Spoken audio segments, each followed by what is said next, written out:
Punjabi radio USA ਸੁਣ ਰਹੇ ਸਾਰੇ ਸਰੋਤਿਆਂ ਨੂੰ ਮੇਰੇ ਜਗਮੋਹਨ ਸਿੰਘ ਵੱਲੋਂ ਪਿਆਰ ਭਰੀ ਸਤਿ ਸ਼੍ਰੀ ਅਕਾਲ। ਅੱਜ 4 ਅਗਸਤ ਦਿਨ ਵੀਰਵਾਰ ਪ੍ਰੋਗਰਾਮ ਲੈ ਕੇ ਹਾਜ਼ਰ ਹਾਂ ਅਪਡੇਟ ਅਮਰੀਕਾ, ਜਿਸ ਦੇ ਵਿੱਚ ਤੁਹਾਨੂੰ ਵਰਲਡ ਨਿਊਜ਼, ਅਮਰੀਕਾ ਦੀਆਂ ਨਿਊਜ਼, ਮੌਸਮ ਦੇ ਬਾਰੇ ਜਾਣਕਾਰੀ, ਇਕਨੋਮੀ ਦੀ ਜਾਣਕਾਰੀ, ਵੱਖ-ਵੱਖ ਕੰਟਰੀ ਦੇ ਹਿਸਾਬ ਦੇ ਨਾਲ ਕਰੰਸੀ ਐਕਸਚੇਂਜ ਰੇਟ ਅਤੇ ਸੋਨੇ ਤੇ ਚਾਂਦੀ ਦੇ ਭਾਅ ਦੱਸਾਂਗੇ। ਖਬਰਾਂ ਦੀ ਸ਼ੁਰੂਆਤ ਕਰਨ ਤੋਂ ਪਹਿਲਾਂ ਅਸੀਂ ਧੰਨਵਾਦ ਕਰਦੇ ਹਾਂ ਆਪਣੇ ਸਪਾਂਸਰਸ ਦਾ, ਜਿਨ੍ਹਾਂ ਨੇ ਅੱਜ ਦੇ ਇਸ ਪ੍ਰੋਗਰਾਮ ਦੇ ਵਿੱਚ ਸਹਿਯੋਗ ਪਾਇਆ। ਅੱਜ ਦੀਆਂ ਖਬਰਾਂ ਦੇ ਸਪਾਂਸਰਸ ਹਨ ਖਾਲਸਾ ਇੰਸ਼ੋਰੈਂਸ ਏਜੰਸੀ ਵਾਲੇ ਸੈਨ ਹੋਜ਼ੇ ਤੋਂ, ਜੋ ਕਿ ਹਰ ਪ੍ਰਕਾਰ ਦੀ ਇੰਸ਼ੋਰੈਂਸ ਕਰਦੇ ਹਨ ਅਤੇ ਕਿਸੇ ਵੀ ਤਰ੍ਹਾਂ ਦੀ ਇੰਸ਼ੋਰੈਂਸ ਦੀ ਜਾਣਕਾਰੀ ਦੇ ਲਈ ਤੁਸੀਂ ਇਹਨਾਂ ਨੂੰ ਕਾਲ ਕਰ ਸਕਦੇ ਹੋ 408-272-2500 ਤੇ। ਇਸ ਦੇ ਨਾਲ ਸੰਤੋਖ ਸਿੰਘ ਵਾਸੀ ਪਰਮਜੀਤ ਕੌਰ ਜੀ ਵਾਸੀ ਫਰੀਮੌਂਟ ਤੋਂ, ਮਨਜੀਤ ਸਿੰਘ ਨਰਿੰਦਰ ਕੌਰ ਕੁਲਾਰ ਜੀ ਕਲੋਵਿਸ ਤੋਂ ਅਤੇ ਗਿਆਨ ਸਿੰਘ ਨਾਗਰਾ ਜੀ ਸੈਨ ਹੋਜ਼ੇ ਤੋਂ। ਜੇਕਰ ਤੁਸੀਂ ਵੀ ਇਸ ਪ੍ਰੋਗਰਾਮ ਨੂੰ ਜਾਂ ਪੰਜਾਬੀ ਰੇਡੀਓ USA ਦੇ ਕਿਸੇ ਵੀ ਹੋਰ ਪ੍ਰੋਗਰਾਮ ਨੂੰ ਸਪਾਂਸਰ ਕਰਨਾ ਚਾਹੁੰਦੇ ਹੋ ਤਾਂ ਤੁਸੀਂ ਕਾਲ ਕਰ ਸਕਦੇ ਹੋ 408-722-7698 ਤੇ, ਜਾਂ ਫਿਰ ਈਮੇਲ ਕਰ ਸਕਦੇ ਹੋ ਸਾਡੇ ਈਮੇਲ ਐਡਰੈਸ info@punjabiradio.usa.com ਤੇ। ਹੁਣ ਵਧਦੇ ਹਾਂ ਜੀ ਅੱਜ ਦੀ ਪਹਿਲੀ ਖਬਰ ਵੱਲ।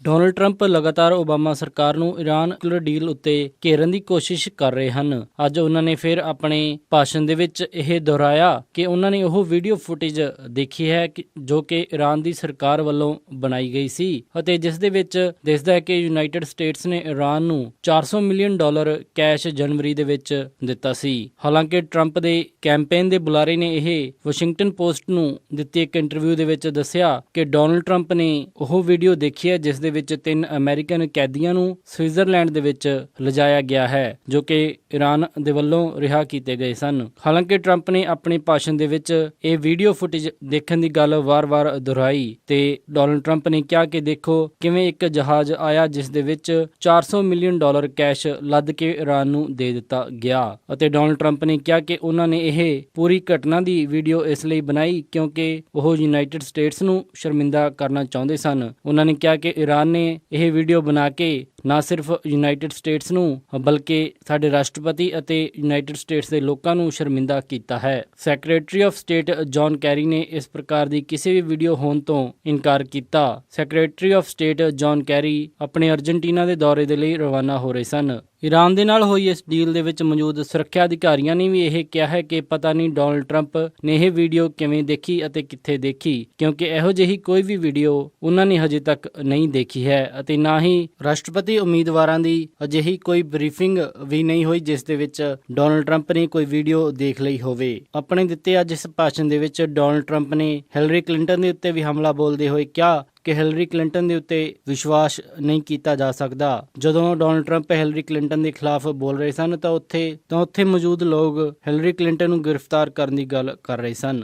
ਟਰੰਪ ਵਾਰ-ਵਾਰ ਇਰਾਨ ਦੇ ਨਾਲ ਹੋਈ ਉਸ ਡੀਲ ਦੀ ਗੱਲ ਕਰ ਰਹੇ ਹਨ ਜਿਸ ਦੇ ਵਿੱਚ ਕਿ ਕੁਝ ਮਹੀਨੇ ਪਹਿਲਾਂ ਇਰਾਨ ਨੇ 3 ਅਮਰੀਕਨ ਫੌਜ ਦੇ ਨੌਜਵਾਨਾਂ ਨੂੰ ਗ੍ਰਿਫਤਾਰ ਕਰ ਲਿਆ ਸੀ ਜਦੋਂ ਉਹ ਇੱਕ ਕਿਸ਼ਤੀ ਦੇ ਰਾਹੀਂ ਪਾਣੀ ਦੀ ਅੰਤਰਰਾਸ਼ਟਰੀ ਸੀਮਾ ਟੱਪ ਕੇ ਇਰਾਨ ਦੇ ਪਾਣੀ ਦੀ ਸੀਮਾ ਦੇ ਵਿੱਚ ਪਹੁੰਚ ਗਏ ਸਨ। ਇਸ ਤੋਂ ਕੁਝ ਦਿਨ ਬਾਅਦ ਇਰਾਨ ਨੇ 3 ਅਮਰੀਕਨ ਕੈਦੀਆਂ ਨੂੰ ਰਿਹਾ ਕਰ ਦਿੱਤਾ ਸੀ, ਪਰ ਡੋਨਲਡ ਟਰੰਪ ਨੇ ਕਿਹਾ ਹੈ ਕਿ ਇਸ ਦੇ ਪਿੱਛੇ ਇਰਾਨ ਨੇ ਉਹਨਾਂ 3 ਨੂੰ ਰਿਹਾ ਕਰਨ ਦੇ ਲਈ $400 ਮਿਲੀਅਨ ਕੈਸ਼ ਲਏ ਸਨ।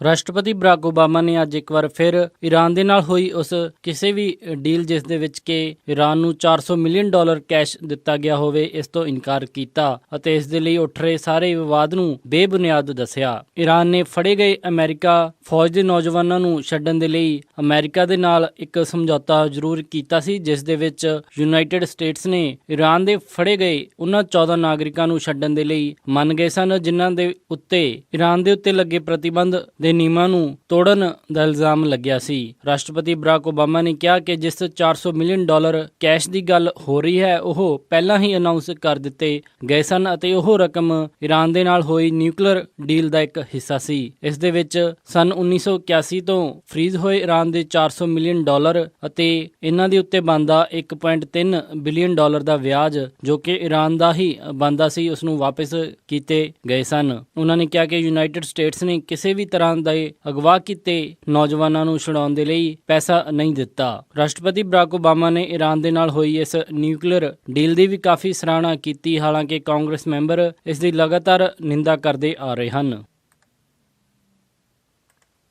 ਆ ਰਹੀਆਂ ਖਬਰਾਂ ਦੇ ਮੁਤਾਬਿਕ ਹਾਊਸ ਸਪੀਕਰ ਪੌਲ ਰਿਆਨ ਪਹਿਲਾਂ ਹੀ ਇਹ ਮੰਨ ਚੁੱਕੇ ਹਨ ਕਿ ਰਾਸ਼ਟਰਪਤੀ ਦੇ ਲਈ ਹੁਣ ਜਾਰੀਆਂ ਨਵੰਬਰ 2016 ਦੀਆਂ ਚੋਣਾਂ ਦੇ ਵਿੱਚ ਹਿਲਰੀ ਕਲਿੰਟਨ ਭਾਰੀ ਜਿੱਤ ਹਾਸਿਲ ਕਰੇਗੀ। ਪੌਲ ਰਿਆਨ ਨੇ ਆਪਣੀ ਪਾਰਟੀ ਦੇ ਹੋਰ ਇੱਕ ਫੰਕਸ਼ਨ ਦੇ ਉੱਤੇ ਫੰਡ ਰੇਜ਼ ਕਰਨ ਦੇ ਲਈ ਅਪੀਲ ਕੀਤੀ ਅਤੇ ਕਿਹਾ ਕਿ ਜੇਕਰ ਅਸੀਂ ਹਾਊਸ ਦੇ ਵਿੱਚ ਮੈਜੋਰਟੀ ਰੱਖਣ ਦੇ ਵਿੱਚ ਸਫਲ ਨਾ ਰਹੇ ਤਾਂ ਹਿਲਰੀ ਕਲਿੰਟਨ ਨੂੰ ਬਲੈਂਕ ਚੈੱਕ ਦੇਣ ਦੇ ਬਰਾਬਰ ਹੋਵੇਗਾ। ਬਲੈਂਕ ਚੈੱਕ ਇੱਕ ਰਾਜਨੀਤਿਕ ਟਰਮ ਹੈ ਜੋ ਕਿ 20 ਸਾਲ ਪਹਿਲਾਂ 1996 ਦੇ ਵਿੱਚ ਰਾਸ਼ਟਰਪਤੀ ਚੋਣਾਂ ਦੇ ਦੌਰਾਨ ਵਰਤੀ ਗਈ ਸੀ, ਜਦੋਂ ਕਿ ਇਹ ਪਹਿਲਾਂ ਹੀ ਸਾਫ਼ ਹੋ ਗਿਆ ਸੀ ਕਿ ਮੌਜੂਦਾ ਰਾਸ਼ਟਰਪਤੀ ਬਿਲ ਕਲਿੰਟਨ ਆਪਣੀ ਸੈਕਿੰਡ ਟਰਮ ਜਿੱਤ ਰਹੇ ਹਨ ਅਤੇ GOP ਦੇ ਉਮੀਦਵਾਰ ਬੌਬ ਡੋਲ ਆਪਣੀ ਚੋਣ ਹਾਰ ਜਾਣਗੇ। ਉਸ ਸਮੇਂ ਰਿਪਬਲਿਕਨ ਪਾਰਟੀ ਨੇ ਬਿਲ ਕਲਿੰਟਨ ਨੂੰ ਬਲੈਂਕ ਚੈੱਕ ਨਾ ਦੇਣ ਦਾ ਫੈਸਲਾ ਕਰਦੇ ਹੋਏ ਇੱਕ ਹਮਲਾ ਮਾਰਿਆ ਸੀ ਅਤੇ ਹਾਊਸ ਅਤੇ ਸੈਨੇਟ ਦੇ ਵਿੱਚ ਆਪਣੇ ਵੱਧ ਤੋਂ ਵੱਧ ਮੈਂਬਰ ਲੈ ਕੇ ਜਾਣ ਦੀ ਕੋਸ਼ਿਸ਼ ਕੀਤੀ ਸੀ।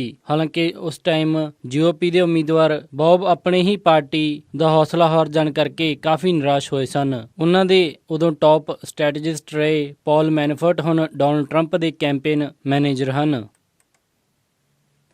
ਇਜਿਪਟ ਤੋਂ ਆਈ ਇੱਕ ਖਬਰ ਦੇ ਮੁਤਾਬਿਕ ਆਈਸਿਸ ਦਾ ਇੱਕ ਲੀਡਰ ਇਜਿਪਟ ਦੇ ਸ਼ਹਿਰ ਸਿਨਾਈ ਦੇ ਵਿੱਚ ਇੱਕ 에ਅਰ ਸਟ੍ਰਾਈਕ ਦੇ ਦੌਰਾਨ ਮਾਰਿਆ ਗਿਆ ਹੈ। ਇਜਿਪਟ ਦੀ ਮਿਲਟਰੀ ਨੇ ਇਹ ਅਨਾਉਂਸ ਕਰਦੇ ਹੋਏ ਦੱਸਿਆ ਕਿ ਇਸ ਦੇ ਵਿੱਚ ਆਈਸਿਸ ਦੇ ਉਸ ਲੀਡਰ ਦੇ ਨਾਲ 45 ਹੋਰ ਅੱਤਵਾਦੀ ਮਾਰੇ ਗਏ ਹਨ ਅਤੇ ਇਜਿਪਟ ਦੀ ਆਰਮੀ ਨੇ ਇਹ ਵੀ ਦੱਸਿਆ ਕਿ ਆਈਸਿਸ ਦੁਆਰਾ ਵਰਤੀ ਜਾਣ ਵਾਲੀ ਵਿਸਫੋਟਕ ਸਮੱਗਰੀ ਨੂੰ ਵੀ ਨਸ਼ਟ ਕਰ ਦਿੱਤਾ ਗਿਆ ਹੈ।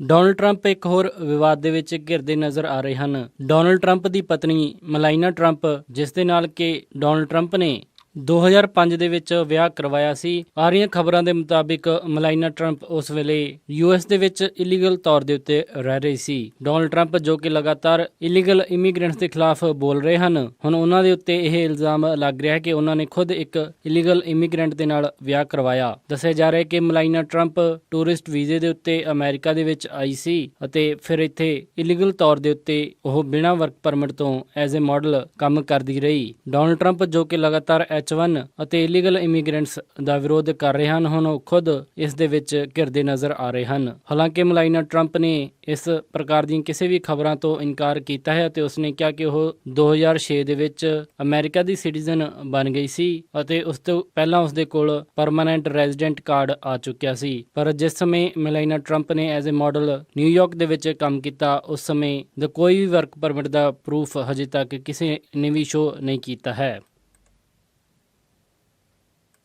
ਸਟਾਕਟਨ ਦੇ ਮੇਅਰ ਐਂਥਨੀ ਰੇ ਸਿਲਵਾ ਨੂੰ ਅੱਜ ਗ੍ਰਿਫਤਾਰ ਕੀਤਾ ਗਿਆ ਅਤੇ ਉਹਨਾਂ ਦੇ ਉੱਤੇ 2013 ਤੋਂ ਇਹ ਇਲਜ਼ਾਮ ਲੱਗ ਰਹੇ ਸਨ ਕਿ ਉਹਨਾਂ ਨੇ ਸਕੂਲ ਦੇ ਵਿੱਚ ਮਾਈਨਰ ਬੱਚਿਆਂ ਨੂੰ ਸ਼ਰਾਬ ਮੁਹੱਈਆ ਕਰਵਾਈ ਅਤੇ ਬੱਚਿਆਂ ਦੀ ਸਿਹਤ ਦੇ ਨਾਲ ਖਿਲਵਾੜ ਕੀਤਾ। ਐਂਥਨੀ ਰੇ ਸਿਲਵਾ ਪਹਿਲਾਂ ਬੱਚਿਆਂ ਦੇ ਸਵਿਮਿੰਗ ਕੋਚ ਦਾ ਕੰਮ ਕਰਦੇ ਸਨ। ਹਾਲਾਂਕਿ ਮੇਅਰ ਦੇ ਵਕੀਲ ਮਾਰਕ ਰੇਚਲ ਨੇ ਇਸ ਪ੍ਰਕਾਰ ਦੀ ਘਟਨਾ ਨੂੰ ਪੋਲੀਟੀਕਲੀ ਮੋਟੀਵੇਟਡ ਦੱਸਿਆ ਤੇ ਉਹਨਾਂ ਨੇ ਦੱਸਿਆ ਕਿ ਰੀ-ਇਲੈਕਸ਼ਨ ਦੇ ਲਈ ਇਹ ਸਭ ਕੁਝ ਕਰਵਾਇਆ ਜਾ ਰਿਹਾ ਹੈ ਤਾਂ ਕਿ ਇਲੈਕਸ਼ਨ ਹੋਣ ਤੋਂ ਪਹਿਲਾਂ ਐਂਥਨੀ ਰੇ ਸਿਲਵਾ ਆਪਣਾ ਨਾਮ ਇਸ ਦੇ ਵਿੱਚ ਕਲੀਅਰ ਨਾ ਕਰ ਸਕਣ। ਉਹਨਾਂ ਨੇ ਇਸ ਪੂਰੇ ਮਾਮਲੇ ਦੀ ਟਾਈਮਿੰਗ ਦੇ ਉੱਤੇ ਸ਼ੱਕ ਜ਼ਾਹਿਰ ਕੀਤਾ, ਪਰ ਖਬਰਾਂ ਦੇ ਮੁਤਾਬਿਕ ਇਹ ਜਾਂਚ ਲਗਭਗ 1 ਸਾਲ ਤੋਂ ਚੱਲ ਰਹੀ ਹੈ ਤੇ 10 ਮਹੀਨੇ ਪਹਿਲਾਂ ਹੋਮਲੈਂਡ ਸਿਕਿਉਰਿਟੀ ਏਜੰਟਸ ਨੇ ਇਸ ਨੂੰ ਪਬਲਿਕ ਕਰ ਦਿੱਤਾ ਸੀ।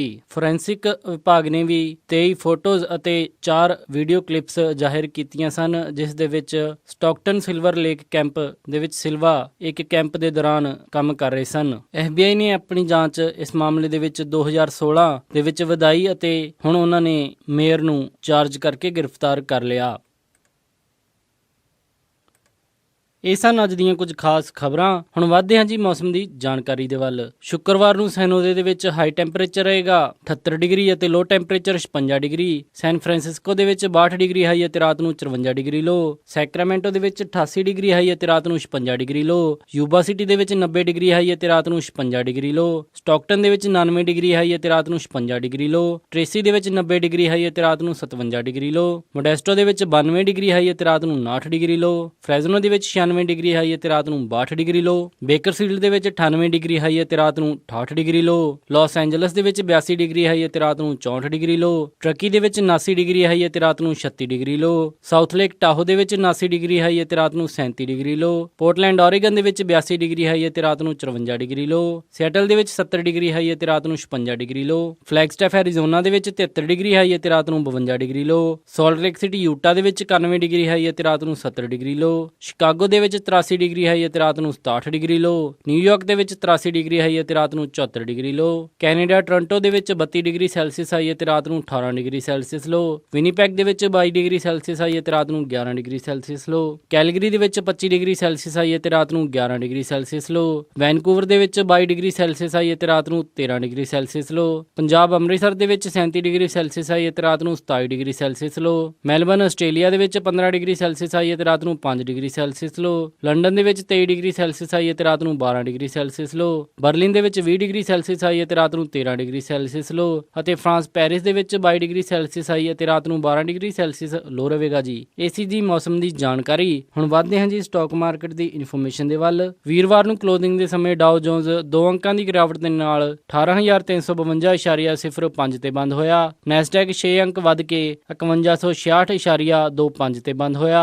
S&P 2164.25 ਤੇ ਬੰਦ ਹੋਇਆ ਅਤੇ ਵਿਲਸ਼ਾਇਰ 5000 9 ਅੰਕ ਵੱਧ ਕੇ 22,439.66 ਤੇ ਬੰਦ ਹੋਇਆ। ਅੱਜ ਦਾ ਸਭ ਤੋਂ ਮਸ਼ਹੂਰ ਸਟਾਕ ਟੈਸਲਾ ਦਾ ਰਿਹਾ, ਜਿਸ ਦੀ ਕੀਮਤ 230.61 ਰਹੀ। ਕਰੰਸੀ ਐਕਸਚੇਂਜ ਰੇਟ ਦੇ ਵਿੱਚ ਇੱਕ US ਡਾਲਰ ਦੀ ਕੀਮਤ ਰਹੀ 60.84, ਇੱਕ ਕੈਨੇਡੀਅਨ ਡਾਲਰ ਦੀ ਕੀਮਤ ਰਹੀ 51.29, ਇੱਕ ਬ੍ਰਿਟਿਸ਼ ਪਾਉਂਡ ਦੀ ਕੀਮਤ ਰਹੀ 87.74, ਇੱਕ ਯੂਰੋ ਦੀ ਕੀਮਤ ਰਹੀ 74.40, ਇੱਕ ਆਸਟ੍ਰੇਲੀਅਨ ਡਾਲਰ ਦੀ ਕੀਮਤ ਰਹੀ 51.05, ਇੱਕ ਨਿਊਜ਼ੀਲੈਂਡ ਡਾਲਰ ਦੀ ਕੀਮਤ ਰਹੀ 48 ਰੁਪਏ, ਇੱਕ ਸਿੰਗਾਪੁਰ ਡਾਲਰ ਦੀ ਕੀਮਤ ਰਹੀ 49.82, ਇੱਕ ਬਹਿਰੀਨੀ ਦਿਨਾਰ ਦੀ ਕੀਮਤ ਰਹੀ 177.14, ਇੱਕ ਕੁਵੈਤੀ ਦਿਨਾਰ ਦੀ ਕੀਮਤ ਰਹੀ 221.55। ਸੋਨੇ ਦਾ ਰੇਟ $1360.40 ਪਰ ਆਉਂਸ ਰਿਹਾ ਅਤੇ ਚਾਂਦੀ $20.32 ਪਰ ਆਉਂਸ ਰਹੀ। ਇਸੇ ਦੇ ਨਾਲ ਅੱਜ ਦਾ ਇਹ ਖਬਰਾਂ ਦਾ ਬੁਲੇਟਿਨ ਇੱਥੇ ਹੀ ਸਮਾਪਤ ਕਰਦੇ ਹਾਂ ਜੀ। ਇਜਾਜ਼ਤ ਦਿਓ। ਉਮੀਦ ਹੈ ਕਿ ਤੁਹਾਨੂੰ ਅੱਜ ਦਾ ਇਹ ਪ੍ਰੋਗਰਾਮ ਪਸੰਦ ਆਇਆ ਹੋਵੇਗਾ। ਕਿਸੇ ਵੀ ਤਰ੍ਹਾਂ ਦੇ ਫੀਡਬੈਕ ਦੇ ਲਈ ਤੁਸੀਂ ਸਾਨੂੰ ਕਾਲ ਕਰ ਸਕਦੇ ਹੋ 408 272 5200 ਤੇ,